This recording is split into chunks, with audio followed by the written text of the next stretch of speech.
United Nations report highly critical of U.S. drone attacks. A senior United Nations official has said that the growing use of armed drones by the United States to kill terrorism suspects was undermining global constraints on the use of military force. He warned that the American example would lead to a chaotic world as the new weapons technology inevitably spread. And who is the author of chaos and confusion? In a 29-page report to the United Nations Human Rights Council, the official, Philip Alston, the United Nations Special Representative on Extrajudicial Executions, called on the United States to exercise greater restraint in its use of drones in places like Pakistan and Yemen, outside the war zones in Afghanistan and Iraq. They report the most extensive effort by the United Nations to deal with the legal implications of armed drones.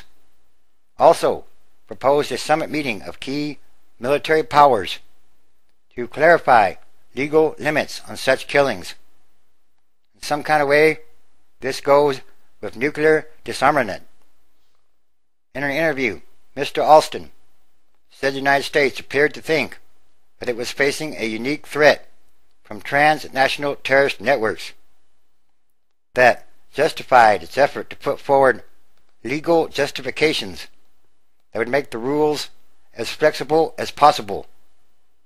That example, he said, could quickly lead to a situation in which dozens of countries carry out competing drone attacks outside their borders against people supposedly labeled as terrorists by one group or another. In other words, just like nuclear weapons technology, it could easily spread. I'm particularly concerned that the United States seems oblivious to this fact when it asserts an ever-expanding entitlement for itself to target individuals across the world or the globe. Mr. Alston said in a statement that this strongly asserted but ill-defined license to kill without accountability is not an entitlement which the United States or other states can have without doing grave, serious damage to the rules designed to protect the right to life and prevent extrajudicial executions. In other words, killing people without trial. Mr. Alston is scheduled to present his findings to the Human Rights Council in Geneva. While not legally binding, his report escalates the volume of international concerns over a tactic that has become the Obama administration's weapon of choice against Al-Qaeda and its allies. The New York Times reported last week that Mr. Alston's report would call on the United States to stop using Central Intelligence Agency operated drones and limit the technology to regular military forces because they are more open and publicly accountable for their conduct. For example, by investigating missile strikes that kill civilians. Days later, news emerged that a CIA drone strike in Pakistan's tribal areas was believed to have killed Al-Qaeda's third-ranking leader, apparently a major success. But also killed were a number of civilians, women and children. In an interview, Mr. Alston acknowledged that the United States could make a reasonable legal argument that a strike against such a figure in those circumstances was lawful and appropriate. But he argued that the escalating number of drone strikes in Pakistan still raised serious concerns. The recent strike is a very convenient one because there you have got a very supposedly clearly acceptable target.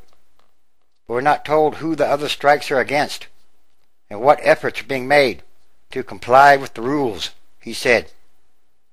In other words, are they verifying any of these kills?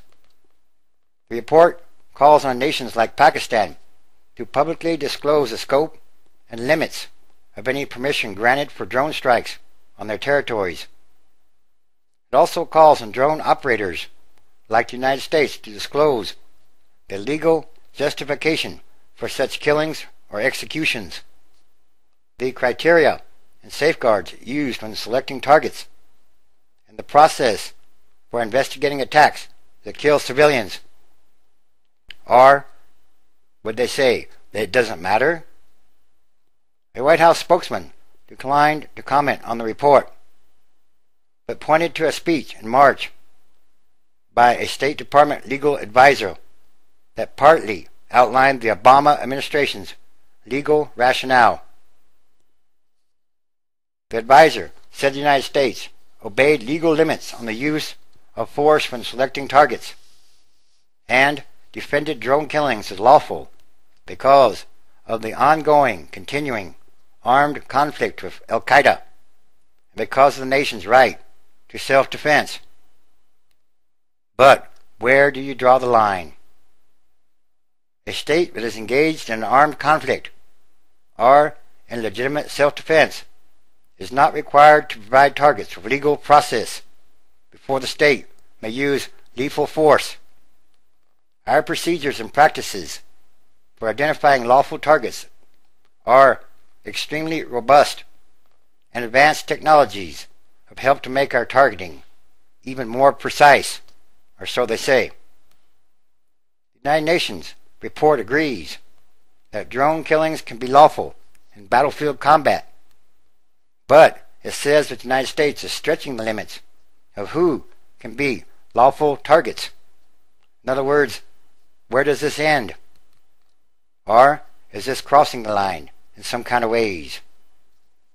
For example, it criticized the United States for singling out drug lords in Afghanistan suspected of giving money to the Taliban, a policy it said was contrary to the traditional understanding of the laws of war.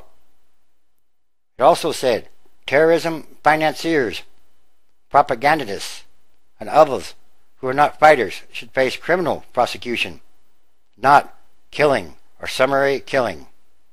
It also said that a targeted killing or execution outside of an armed conflict is almost never likely to be legal. In particular, it rejected preemptive self-defense as a justification for killing terrorism suspects far from combat zones. This expansive and open-ended interpretation of the right to self-defense goes a long way towards destroying the prohibition on the use of armed force contained in the United Nations Charter, if invoked by other states in pursuit of those they deem or determined to be terrorists and to have attacked them. It would cause chaos and confusion. And again, who is the author of chaos and confusion? The United States has an inherent right to protect itself and will not refrain from doing so based on someone else's exceptionally narrow, if not faulty, definition of self-defense, said a United States official. Again, blurring the lines, or is this crossing the line? And there's something much more going on here. Everything is connected, and everything is numbered. Revelation, chapter 16, verse 8. And the fourth angel poured out his vial upon the sun, and power was given unto him to scorch men with burning fire. 9. And men were scorched with great heat, and blasphemed the name of God, which had power over these plagues, and they repented not to give him glory. 10. And the fifth angel poured out his vial upon the seat of the beast, and his kingdom was full of darkness, and they gnawed their tongues for pain. 11. And blasphemed the God of heaven because of their pains and their sores, and repented not of their deeds. And yes, there are many different kinds of signs happening all around the world in many different ways, day by day.